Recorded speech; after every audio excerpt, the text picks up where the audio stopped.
what was that transition like when you were starting to go from social work into more committed teaching? Well, well, I started out meditation practice in the Insight tradition of Spirit Rock back in the mid to late 90s, and of course was one of the caretakers of the Buddhists of Color, which is one of the only group in the Bay Area at the time. And then I went back to Vietnam for the first time after 28 years after I got my master in social work. And I actually got my master in social work because I was making art and practicing, and I was a barista. And then I had to go get my teeth cleaned at the dental school. And I had a crown and I don't remember what else, but I was like, oh, I need something with insurance. And I used to work with unhoused people and domestic violence survivors. So I thought, oh, that's what I should do. And then I went on this. So I was graduating from grad school, and my sister gave me miles and I went back to Vietnam for the first time. And then at the last minute, I decided to move back there and stay for 5 months and realize, oh, that's not home. I felt like I was taken from my home when I was young. So I was going home, but then it wasn't home. So I was floored. And anyway, so then, I really went to Tassajara with the intention of a short stay. Sorry, it's a long answer to your question. Please, no, it's wonderful. And at the time, I had to do the whole summer guest season for 5.5 months to earn the credits. At the time, you couldn't do partial, so you would earn then two 90-day practice periods, in the winters as a monastery. So, and I was just going to do one just to do a 3-month. And I wasn't going to be a Zen person or anything. It was just a way to do it. And yeah, and then I like to say, got bit by the Zen bug, which is a big one. And and stay there and for 3.5 years and asked to be ordained. And then as I came out, I because of race stuff, I didn't end up being at the monastery the whole time. And it wasn't what I thought it would be. And anyway, sorry, long answer to your question. I became a social worker as a way to earn livelihood after I moved out of the temple, and then was floored in that way too, because I thought I'd lived my whole life as a monastic. And then I got to do some teaching and actually taught a lot, in particular at that time at both at East Bay Meditation Center and at San Francisco Zen Center, at City Center mainly. And it just took up more and more of my time. So as I said, I in 2017 thought, okay, well, I'll just try for a year to live dangerously or free, depending how it feels in the moment, to just teach, live by the Dharma. And of course, always taken by that. That's the tradition, you put your faith in the Dharma and it supports you. And of course, in the West, hopefully financially too, so you can have shelter and food and medicine. So I did that, and it felt, the freeing part was very much like, this is my passion, and this is my trust and faith in the Dharma. And I feel like as time goes on, a lot of practice is about just that, putting more and more faith in the Dharma. And it's a big jump. And as we were saying when we first came on, to connect, more and more it feels like I'm carried, and more I'm resting, becoming more confident in my faith and practice, in the Dharma and practice. Is there like an element of like maybe a transcending or an acceptance of vulnerability that comes with that feeling of feeling carried? Like, do you have to let go to then be held, I guess? Or then what is that experience like? Because I feel like there are some people that are exploring whether or not Buddhism is for them, and they're exploring their level of commitment that they want to have, whether it's something like a lay ordination within a Soto Zen Hmm. um, uh, category, or if it's in any tradition or any school of Buddhism or Buddhisms, how far they want to go with it or how much they want to implement into their life. And what is that experience like of, or how would you describe it? Is it a letting go? Is it an acceptance of vulnerability? I'm just curious how that goes, and then what is necessary to then have that holding that you get, and what you've been getting out of it. Hmm. Well, that's a lot there to try to answer. Yeah. So let's see if I can touch on a few of those points. So I think one thing, so one thing in Soto Zen, my understanding is when we get Dharma transmission, really our purpose is to give the precepts, right? That's what we're empowered to do. And in my tradition, through the Mel Wiseman, because Blanche was Dharma transmitted by Mel. She might have been his first deshi. Um, so is that after you get Dharma transmission, you have to wait a year before you can get the lay ordinations, and then technically you wait, or the invitation or the suggestion is you wait 10 years before you ordain a priest. And so for me, to answer your question, it's about not only because it takes a lot to train a priest, because as you well know, Tokudo is you leave home to follow the way. The lay precepts is you stay home and follow the way. So if someone's going to leave home, this is a kind of surrender to the Dharma, which is, and yet practice is about degrees of that.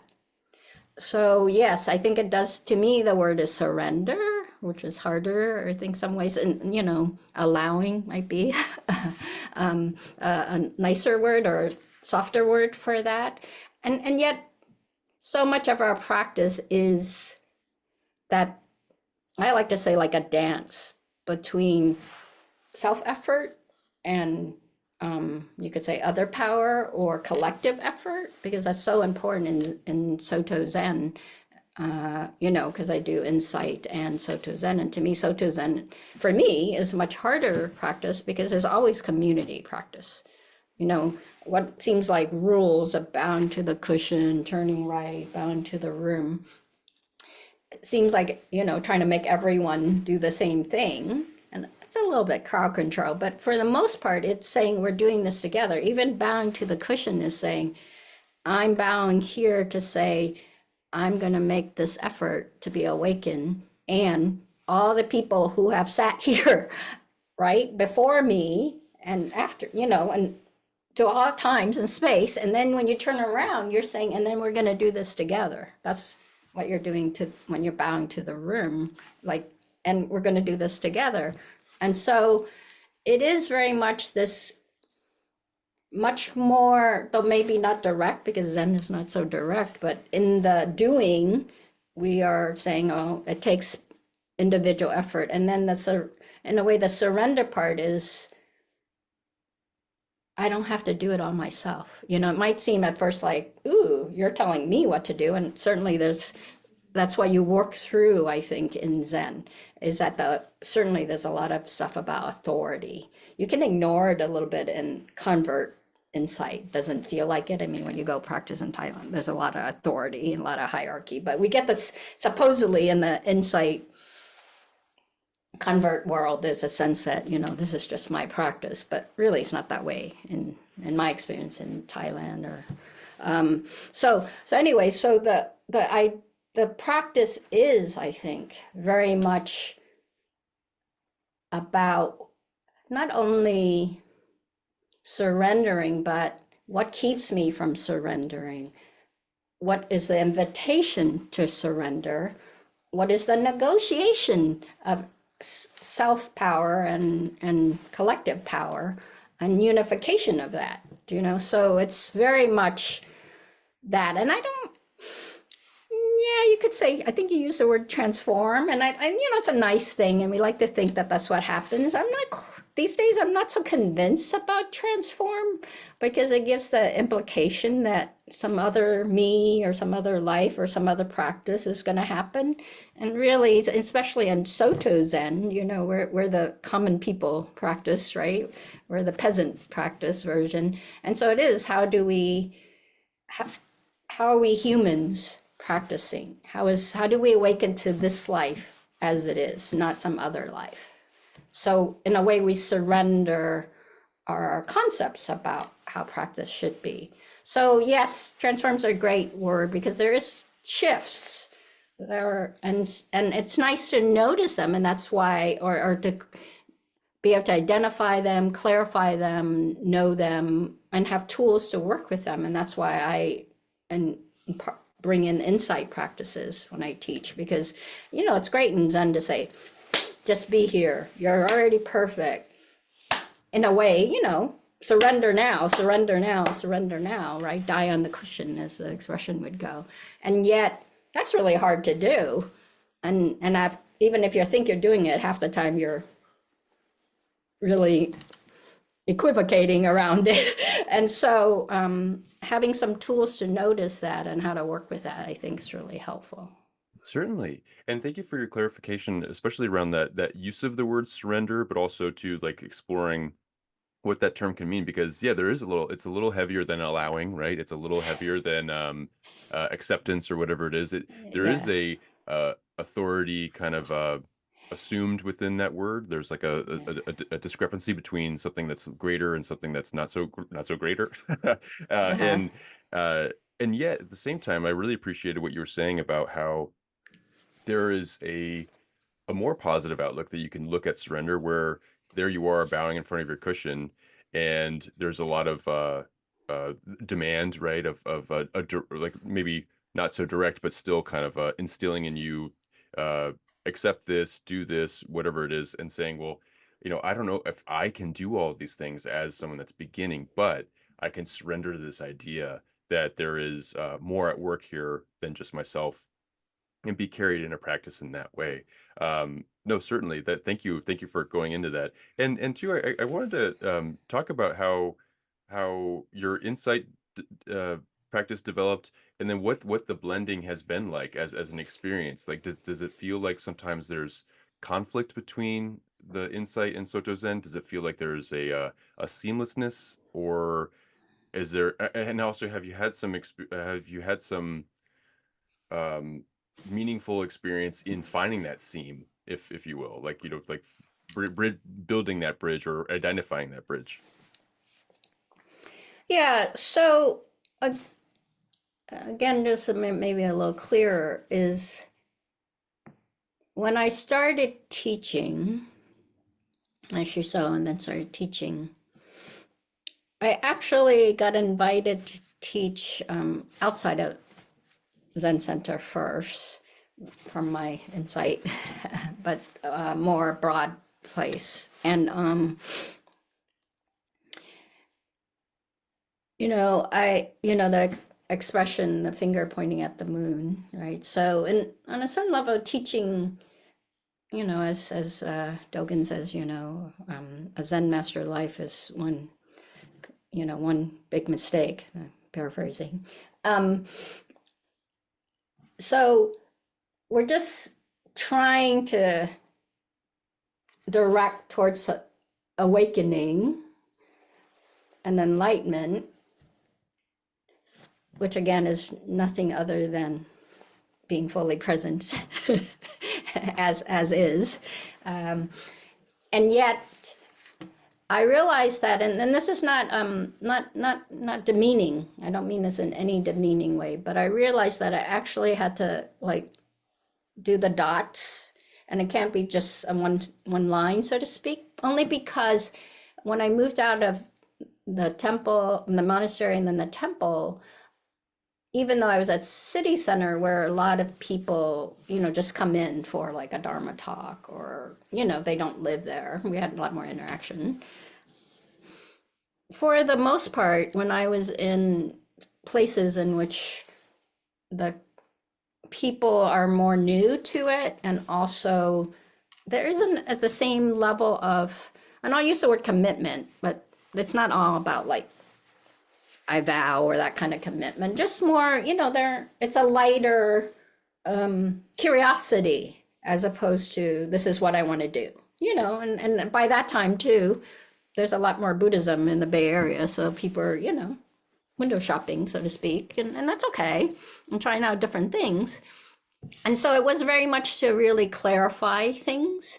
And so again, that approach of just doing it. I like to say the motto of Soto Zen is try it on, right? Practice realization and then doing, you realize. But that sounds nice, but for most of us, oh, I need a little more. And also, as I've said before, for those of us who have been in the down power or oppressed positions, not knowing has huge consequences. And so because of our life circumstances, there's another degree. I mean, we all as humans have that degree of like, ooh, I'm afraid of not knowing. But when your life, even daily, has huge consequences, then actually having some tools of how to meet that not knowing, which is what newness is, I'm willing to try this on, right? Be it a new center or chant or just sitting still or, a koan or whatever it is. So for me, the insight part, I feel so fortunate that I had that practice first, because it really helped me to, one, pause more intentionally. I think in Zen, when I started teaching at that place, which was broad, but it was more insight related, they're like, well, you guys eat so fast. How can that be mindfulness? And mindfulness is all about slow and noticing. And so to me, it's the Zen thing is when you think about it too much, then you keep yourself away from fully engaging. And that's why Zen is basically, in some ways, as I like to say it, in mindfulness practice, you take an object like the hand and you say, okay, well, examine it, investigate it, and get closer and closer. So you say, okay, well, this is a hand, it has a thumb, and has 4 fingers, and I get closer and closer. And so, yeah, there are lines, and there are sections of the thumb, and then there are lines, and then pretty soon you're just with the hand, right? Because you get so close to it. Whereas Zen is just like, just this is Zen, right? Be with it, right? And yet, this can feel harsh, especially when your life experience has been that this is a slap or a punch. And so that practice of pacing and then that emphasis that I think to me feels a lot more Bay Area, Western, maybe we can even say California, of that like emphasis, like there was always metta practice, and insight about that open, non-judgmental, kind, loving way of interacting. And from a lot of Zen teaching, it's all like, or scream and yell. So it's a very different sense. Not that San Francisco Zen Center, we had a lot of hitting and yelling, but just the aura of Zen practice. And then, of course, all the forms get in the way. Because again, it comes back to that sense of, you better do this right, or you're going to lose out, or actually you might not survive, And so, and yet in some sense, all of us have to meet that. And to me, that's what practice is. That's what the surrender is. How can I let go of having to know before I engage? Which is, on one level, you could say, I think Mel Wiseman said that Zen is always about the absolute. And I think that's the spirit of Yen. Of course, that's not true of the teaching per se, but the spirit of Zen is always like, absolute, already there, already there. How are you not aware of that? And yet we live trying to get there more. So to me, the insight is gives us more tools for that.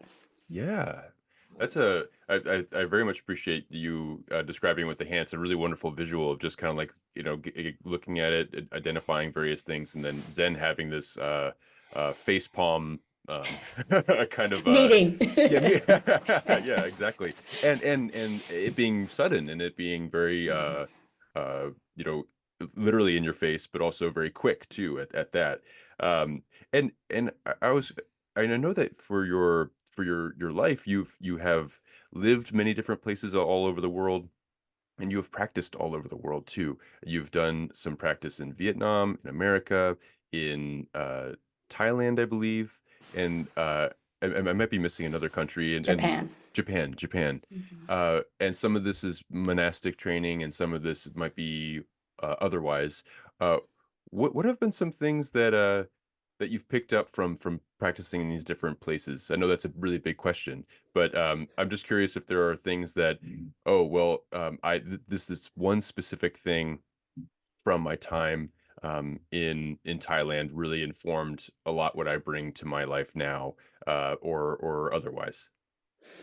Yeah, so actually I have reflected on this, and so there are a lot of things. Of course, I'm just gonna say little things here. Um,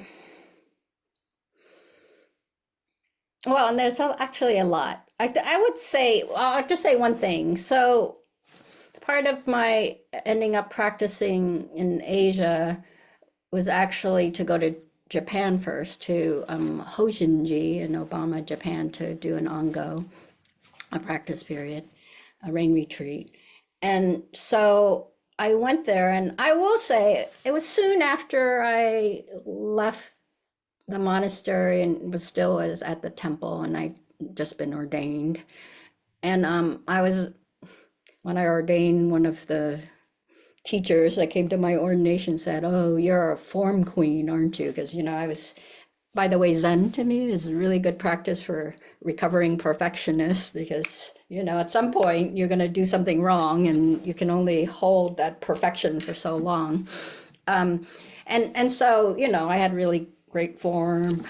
And it is true in Japan, everything is so fast. I mean, I heard it before and I was like, yeah, right. But it is true because, again, everything is just time is really important because the schedule continues, because everyone shows up. And so when you're off, then you put other people off. So that's part, again, it's that whole body thing. So on a certain level, what I really got in Japan, or one thing, is that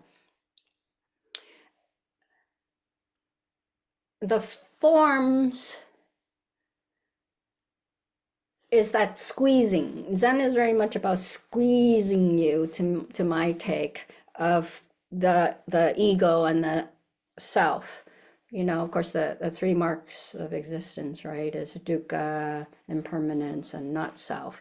And my take is that, of course, dukkha's in all of it. And my take is insight is much more focused on impermanence. Of course, it's true of all three, but of all the tradition. But you notice the beginning, the middle, and end of your breath, phenomena arising, falling. Whereas Zen, it crushes you around your sense of ego. That's what all the forms are, right? To bring that up so you can see how that holding tightly to it, like that my gosh, oh, is really good, which means I'm really good.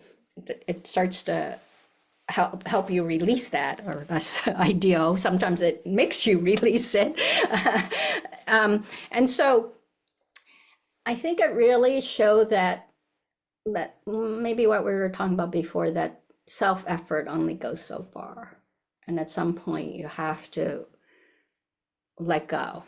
For instance, and yet at the same time, it also shows you, and this is where the authority part of Zen, I think, is really helpful, because it shows you how much you're not doing the thing itself. You're doing it for something you want from it, right? For instance, in Japan, um, when you're the Doan, the Doan in our at San Francisco Zen Center is just the person who rings the bell. I mean, the Doan Ryo and monastic does, but we do each of the instruments separately. Whereas in Japan, you're doing the Mokugyo and the bow, and you're leading the chant, especially for evening service. One, because it's a small temple, Hoshinji, by the time I was there, like 12 of us, right? So you're doing everything, and everything, of course, has to be perfect. And so there was someone like the Eno, they called it a different position there, but he was totally like, nope, nope, nope. And I would, and I had the sense already. And I practiced the way of tea, which is also, everything's precise. So nope, nope, nope. And then one time he just said, yes.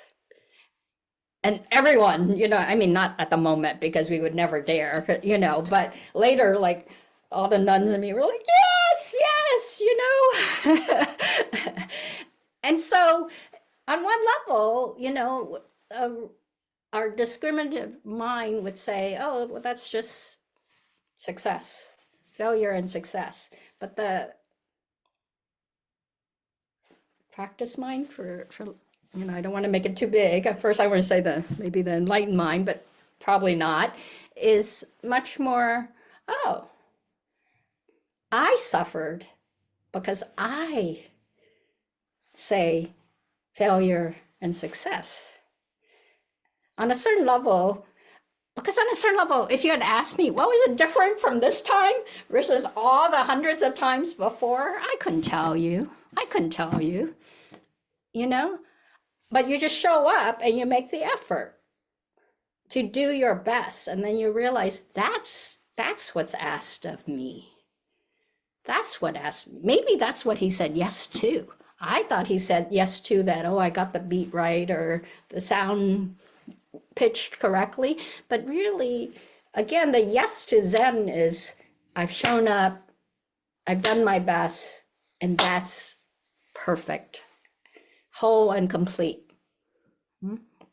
So then, but the insight gives you all these steps. So to go back to your question earlier, I think the struggle sometimes is, to me, in Theravada gives you all these steps, the 5 this, the 4 that, blah, blah, blah. Not that we don't have that in Zen, but more so, of course. Then you could start to say, well, I've done it right, I've done it wrong, right? Whereas in Zen, it's hard to get to, but when you realize that showing up and doing your best is all that's asked of you, really, even though it might seem otherwise. And so you start to see how much of that is your own imputation or how much of that is your imputation of expectation, right? And this is also why in Zen, seniority is so important because, for instance, when I was at Tassajara, you could not be on the Doan Ryo, the group that in practice period does all the instrument and lead the chant and call people to the Zendo. You couldn't do that until you had done at least 3 or 4 practice periods. Because the idea, as was explained to me, is that then your body already knows all the sounds. And you've been practicing, but it's a senior position, but your body already knows it. So, of course, many of us are still like trying to do it perfectly, but in a way, then the training gives you all you need. You just don't know it. And you keep struggling with it, right? You keep thinking it needs more. And yet, when you can realize, oh, of course, I take information, how I process the information, and showing up and doing your best, And these days I like to say to my students, like, well enough. Can you say that this is well enough? Not good enough, because our good is good, bad, right? But well enough. Well enough. Is this well enough? That's all you need to say. I've done well enough. So that's Japan. And actually, I haven't talked about it that way before, but that would be one. To me, the thing in Thailand is devotion. I went and did go to some temples, and then I was told there was an arahat that spoke English and ended up going on a retreat. And then on the way back, some foreign nuns were in the van with me, and they, German ones, and they said, "Oh, we want to see where Lumpu lives," because in the rain retreat, a benefactor had a place for him, a regular place that he goes to. And then they were like, "Oh, let's go see it." And I was just in the van, and then they were like, and he had a sala, an open space, but actually like a screen and living space too. And so they were like, "Oh, there's two German lay people who are in Thailand practicing. Can they stay there?" And then they just turned to me and said, "Do you want to do it too?" Though, to be perfectly honest, I can't remember if they asked me or I said, "Can I do it too?" Right? And so I ended up with him for like 5 weeks and going to different places with him. But every day, people would come and bring him food because, in that system, one, he always had an attendant, but of course they don't cook or they can't do things. So his food has to be given to him. And of course, I only eat 2 meals. But Thai people, while he was of the highest caliber, like American Idol big in Thailand, like when I was there, Thai Airlines, this is in 2006, send him because he had an attendant, of course, 2 gold cards that he could just, whenever he wanted to fly anywhere, Thai Airlines, he would go first class, So that kind of, and people on the weekend, lots of people would come, and to rich Thais to give him food, money, and stuff. But Monday through Friday, right, or the weekday, Thai people who are just regular working people would travel for like an hour on the bus just to bring him a meal. And then we would practice together, 12 of us or something. We sat 3 hours twice a day. Yeah. So, and they would come and practice. And so to me, that devotion, where in the West, our sense of devotion is, my take at that time was, it's not part of our practice, It's, in fact, we do a lot to kind of counteract that, and we're almost taught as teacher to counteract that because we're all equal. That's that big American myth, of course. And so just to really see devotion as a love, a respect to what this person's practice and also what they represent. Because the Thai people would say to me, who are you? How come you're here? And there's a word in Thai, bun, which means like merit. So they would often say, "Oh, your karma has provided you this, the boon, this is boon, this is merit for all your past lives and all your effort, that you can have this time and space to practice and to have met this master and to practice with them." And so all that is, as a culture, is what's important, the reverence for it. And, like I like to say, our American Idol is maybe talent, but also looks and splash and all that. Whereas that is the key, a person who has actualized the way and is sharing that, right? So that's Thailand. And then in Vietnam, again, I went to the nunnery for 5 days and stayed for 6 months. And I mainly to work with this one teacher in my book, The Interview Nun. And we translated the master's book, one of his books.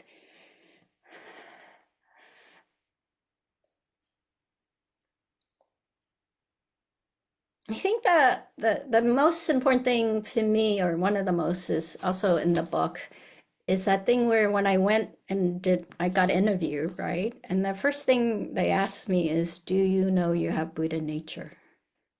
Right? And that's the effort of monastic practice, is to realize that you have Buddha nature. And notice I didn't say realize your Buddha nature, because we already have it. right? But it's that's the most important question. And so it really helped me remember that that's part of, yeah, I'll just say it. That's that's our practice to become more and more confident of our Buddha nature. And of course, not just of mine, but of yours. And especially of others who I don't like, disagree with, hold in contempt even, right? And so that's the thing, and that's the most important thing. And that to me is kind of clarify, you know, what practice is. Whereas here, and I'm sure it's my own stuff at the time, but it feels so much more in all the places about learning or getting positions, or there's so much ego, I think, that's validated, right, as what you should be working on, or whereas that practice is very much realizing Buddha nature, or clarifying Buddha nature. Yeah. Wow. Well, thank you for going through your experiences in all those places, and yeah, all of them have a very valuable uh, thing to be learned or experience to be had, and uh, yeah, that's I agree that there are things where I've been noticing or I've heard all of the things that you were saying about how the American or even just like the Californian white Buddhist convert experience of Zen or Buddhism, there is there are issues of ladder climbing or ego, and I think that devotion is kind of a hard one. I think ritualism can be hard for people that are coming to Buddhism from maybe bad experiences with Christian or otherwise religious institutions or organizations. And yeah, so thank you for going into that. And I was curious as well, where you are so well traveled, you are so well experienced in talking to and meeting with people of all different kind of cultures, of all different kinds of uh, paths or wherever they're coming from, and then you practice here in America, here in California, and you do a lot of work with acknowledging and highlighting oppressive systems and discrepancies and marginalizations and harm. And you've been doing it for quite some time. I believe, in 1998, it's you founded the Buddhists of Color. Is that right? The name of your organization? Yeah, yeah, I was one of the people. Yeah, one of the Yeah. people. And so this has been a long or a very important piece of your practice, and also of what you want to cultivate here in America and here in California.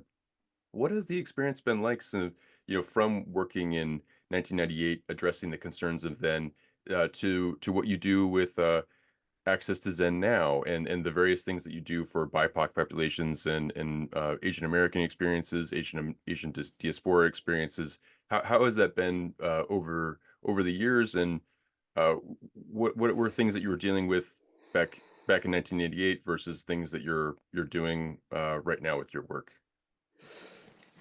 Gosh, I think in 98, actually, I know, in 98, um, or in the early days, it was so much, like, but that one of the first book that came out of the area, and it was big for a long time, is Making the Invisible Visible. Do you know that text? Yeah, you can get it free online.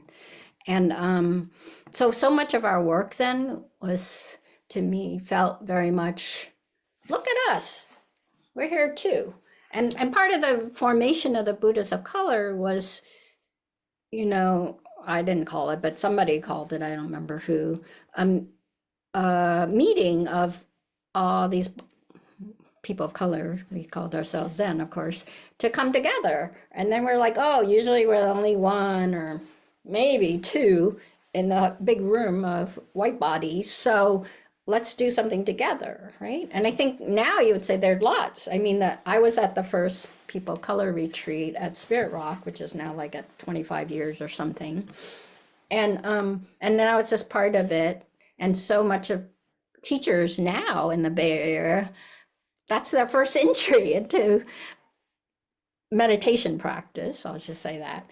And you know, for those of us in the 90s, no, we weren't so lucky, you know? So I think then it was very much, look at us, we're here to, and a lot of work with, and also with the environment then, you know, like white fragility or white privilege and entitlement. Sure, maybe the last two words were in play, but they were not, you know, popular like they are now. And white folks didn't have that kind of perspective. I mean, obviously a handful did. But there was a lot of like, how do we convince white folks to realize how important this is? Because the teaching then, and of course this still happens now, but people are a little more savvy, at least in the Bay Area, you know, that as I like to frame, you know, thinking, let's say that the dominant white view or perspective of not just life, but what does emptiness mean? What does oneness mean? What does unity mean? You know, what does, you know, dukkha mean even? It was from that those lens, as opposed to various lenses. And there was a real sense that the absolute is the white lens, the white view, which is essentially what racism is, right? Or white supremacy is. This is the lens that everyone should have, and it's the correct lens, you know, as opposed to we all have our lenses. And, you know, it's back to that. We used to make, what was it, a stew? So we make one thing, and now, you know, it's a salad, you know, like that each things are, you know, have their own taste, right? So I think that's part of the movement, certainly in terms of, and then I think that's why, like, now we call them affinity group, but I can't remember what we called them before, but you know, that sense of like, everyone needs their own group, because there's a sense of reflection, a sense of not having to explain everything, a sense of understanding. I think that's the huge part, you know? You know, and just to make a point about that, which is, you know, already, maybe even in the 90s, certainly by the early 2000s, there were recovery groups, there were women's group, and those, I don't know, I wasn't in all those, but certainly, but there was less back of like, well, why do you need that? You know, because that's what I got a lot at the beginning. Well, why is there a Buddhist of color group? You know, isn't that against the Dharma, in fact, right?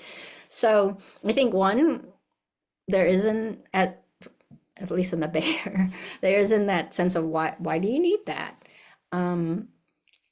So we are more visible, and we don't have to ask for.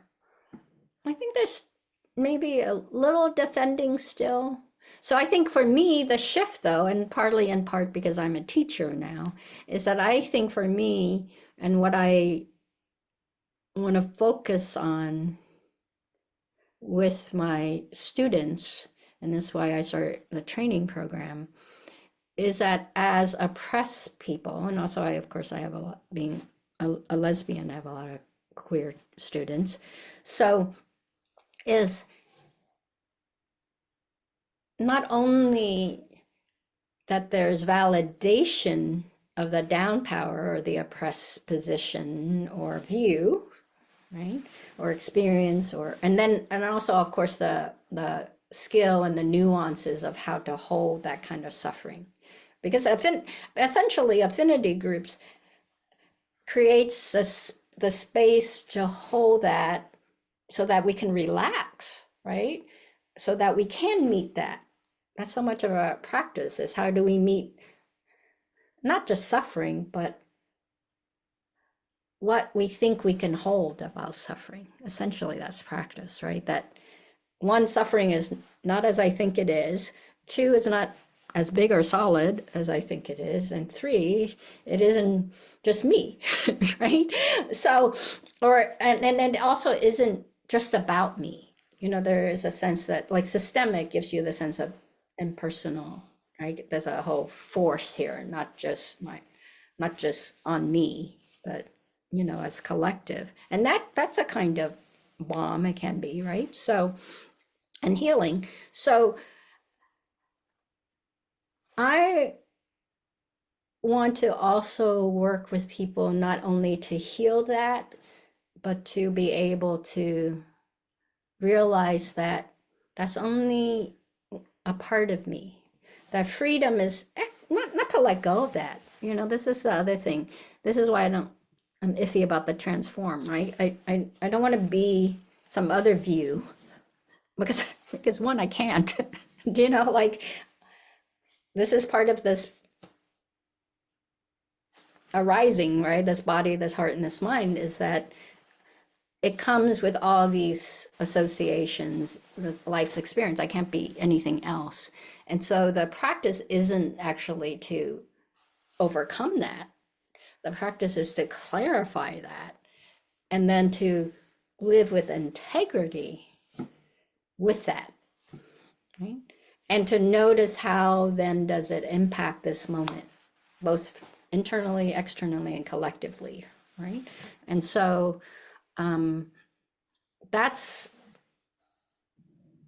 and I'm more than that. Or as Bell Hooks, you know, was a big moment when one of her piece in Women on the Edge, where she writes, I'm paraphrasing, and I think I'm imputing some of mine on it, but basically that I'm more than my pain, right? And so it's important to work on our pain because our pain get minimized or, you know, other ways or suppressed or whatever.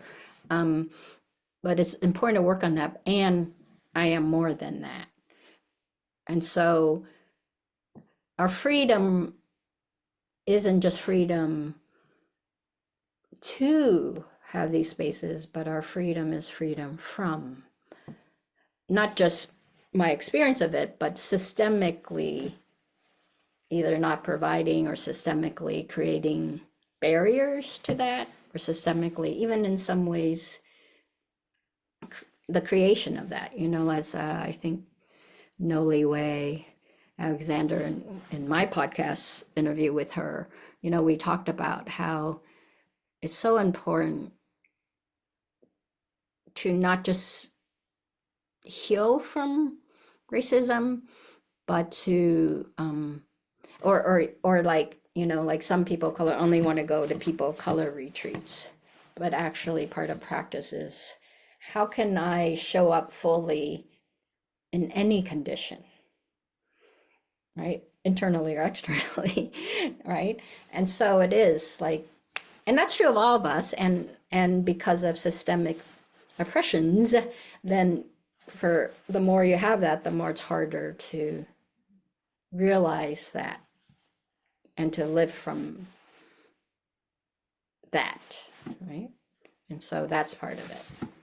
Wow. Well, I'm very grateful for the work that you have done for early on and then into today, and creating those spaces not just for visibility but for people to have times to clarify for themselves how they're affected and impacted by oppressive systems, and also like to have a togetherness, to have like an ability to heal together, and also just to have space where they can practice, or people can practice uh, without more questions and explaining, you know, who they are to other people, and just like to have a comfort in that. And yeah, like I know that the East Bay Meditation Center has a very wide variety of affinity groups, and people that can however they identify or whatever feel is a it calls to them, they can be in those groups and practice together in that way. It's such an important thing to have, and so I'm grateful for you to offer that. And then you also Wait, I'm hmm? sorry, before we move on, can I add something to Yes, that? absolutely. And part of it, even though I'm talking from the people of color or the queer lens, just as you say at East Bay Meditation Center, they have the White and Awakening group. So, oppression affects us all. So white folks also have to let go of their view because those are conditioned also by the systems. So yeah, all of us need to know, and that part of the focus of the book is knowing our locations, all of us, and then again being accountable and responsible. Right? We're not practicing to let go of our locations. We're practicing to clarify and to realize we're more than just this location. And also in that, by that, it also means that locations are always changing, shifting, right? Like in this, you're a white guy, so you're technically more dominant in society, but I'm the teacher here, right? Right? At least I think so, right? So, actually, I'll say so, because part of that, and that's part of helping, or I want to be able to support for us to be able to move into positions that come with power in a way that's affirming and also empowering. Absolutely, absolutely, and I'm glad that there is a space for people that are white and are a part of the makeup of a dominant culture, and they can review and see for themselves what white what they can learn about white supremacy without necessarily taking it personally, in the sense of like, well, I'm not wearing a hood and doing stuff that is like, such and such a thing. How dare someone label me as a white supremacist? So it's like, well, it is important for everybody that lives in America, especially, to understand that white supremacy is very much a thing, and there's an oppressive system, and some people are benefiting from it, whether they know it or not. And so I'm glad that Mhm. there are groups that can uh, expose that, express that, educate in that way, and have like a group that can feel supported when that education is happening. And yeah, you're absolutely right. Like, it's important to have visibility in every way, in every capacity, in every position, where we can all learn about what's going on, and the systems in place that are causing harm. Absolutely. And this is something that you speak about. I think we were referring to it with your book. Home is Here: Practicing Anti-Racism with the Engaged Eightfold Path. And this is a guide to living the engaged Four Noble Truths. And you really wonderfully uh, describe the Four Noble Truths with this kind of outlook, or you kind of apply it. And if you don't mind, may I just read the how you go through it? So Sure. there's a skillful view, which helps us understand and unpack the layers of our racial conditioning within systemic white supremacy. Skillful motivation allows us to understand our agency and align our actions with wholeness. Skillful effort guides us when working through difficult or triggering situations, and skillful speech helps us communicate wholly, truthfully, even and especially when navigating challenging conversations. It's a seems like a really wonderful resource, and this is in addition to your podcast, Opening Dharma Access, which is listening to BIPOC teachers and practitioners. So thank you for being someone that does these things, does this work, and helps people as a resource. Even with the website of Access to Zen in general, you have resources that help people in all these different ways. As we kind of come to a close for our conversation, I just had a two-part conversation, or two-part question, which is one, if there's anything that you'd like to promote, if there's anything that's coming up for you that you'd like to talk about, whether it's through your podcast or your organization, or things that you've been hearing about foundation-wise that you'd like to get more ears and eyes on, or also to, and this is the second question, which is, if you have any advice for anybody who is walking the Buddhist path, that you'd like to give advice to, like the advice that you would have wanted to have heard as you were kind of coming along. And then just one quick plug for you, also, is that you have a meditation training coming up. It's a establishing a meditation practice in 4 short weeks, which is online. It's from January 8th to January 29th, and it's a practical and simple 4-part course, and it's designed to help you build confidence and skills in meditation. So I just wanted to offer that. Thanks for the plug. It is actually, yeah, I think we're starting our 15th year of it.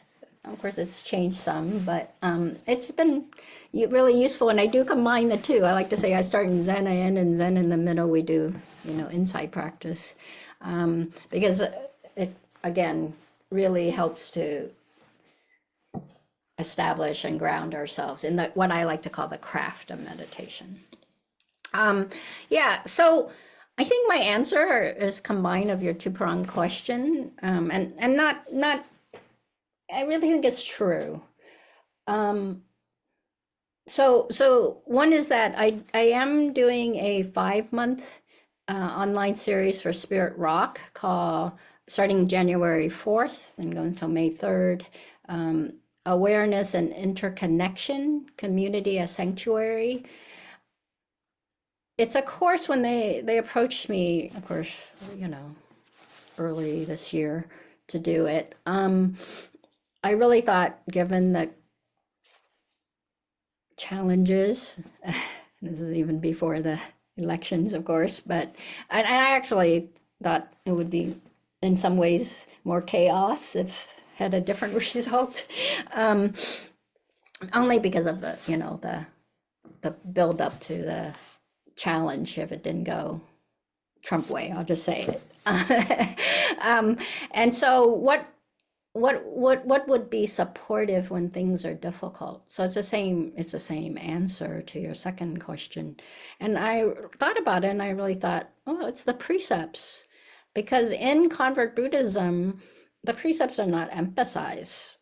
And Soto Zen, again, I don't remember if it's in the recorded part of when we were talking about, we get Dharma transmission to give the precepts. And yet in the larger convert community in the United States, and probably my take a little bit more in the insight, is very much, people take the precepts at the beginning of retreats. One, they just kind of go to retreats. People might take classes or whatever, but for the most part, a lot of what's called practice in the US is meditation. And of course, practice is a lot more. And in fact, in most of the Buddhist world, the practice begins with the precepts. And the idea is that when you're living, and the 5 main ones are not killing, not stealing, not misusing sexuality, not lying, and not intoxicating.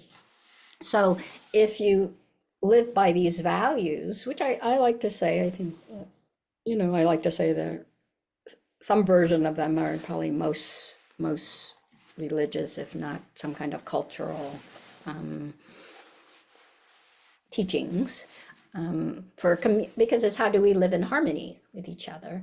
And the precepts are also, how do I live in a way that, I think in the suttas they talk about the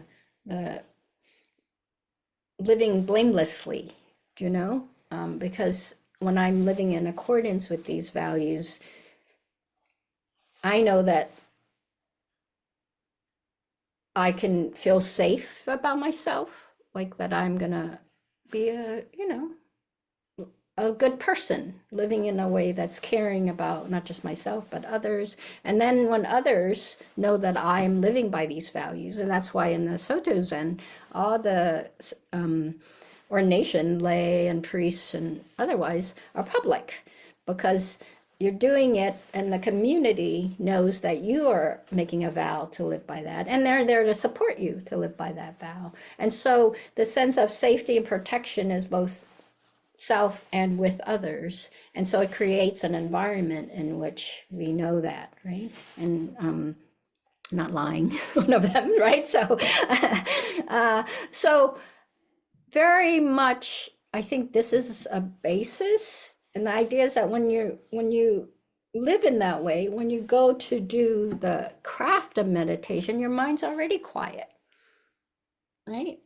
And your heart's already quiet. Hopefully your body, because I know I get agitated when I've, done something I'm not proud of. And so then it settles, it helps you that settle. We come to meditation to settle things, but the precepts give us the opportunity to settle before we even get to the cushion or the chair, or whatever your meditation place is. So to me, that's important. And then also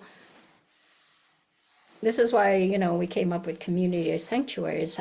At this time, I think it's really important to do it together because we also need to know that we have community around this because right now in the United States and I think worldwide and certainly in the Middle East, there's real sense of like, what? What are the things we think of as sacred to community or sangha living is being torn and sundered, and there's no consequences, And so, what? And I'm thrown off by it. So, how do I find a way to ground myself in that in a very real way, and then to know that this is a shared thing.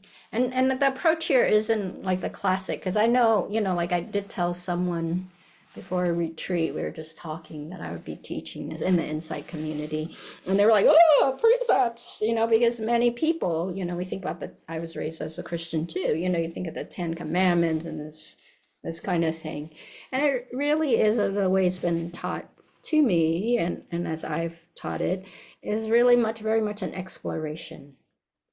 How did I learn this? How was it taught to me? What was not useful about it? What was harmful about it? How do I heal from that? Also, what's important about this value to me now? What is the nuance? What is the way that it can support me now, both for myself and as I interact with others? Right? So it really helps to clarify that. So I think Yeah. that's really useful. Yeah. Well, thank you for going into that, and I appreciate just at the very end what you were saying about it being something that you can draw on as something for support too, where as you grow in your practice, uh, the various precepts might have different meanings to you, and they might be applied in different situations. And I also know that there's an understanding of the Bodhisattva precepts that the a lot of them are kind of interwoven. That there's Hmm. can be they can inform each other in that way too, and Hmm. exploring that can be a really meaningful thing. And yeah, and especially in a time like we are in now, um, exploring that commitment or exploring that element of practice where you are receiving precepts is something that can be really helpful and important to people, even just learning about them in general. Well, Reverend Lien, thank you so much for speaking with me today. I really appreciate you taking the time, and I know you have an upcoming retreat, and I know you have a lot of wonderful things project-wise that are coming up. So thank you for taking the time to speak with me today, and I really appreciate it. Thank you, Vincent, for the invitation. It's been great connecting with you.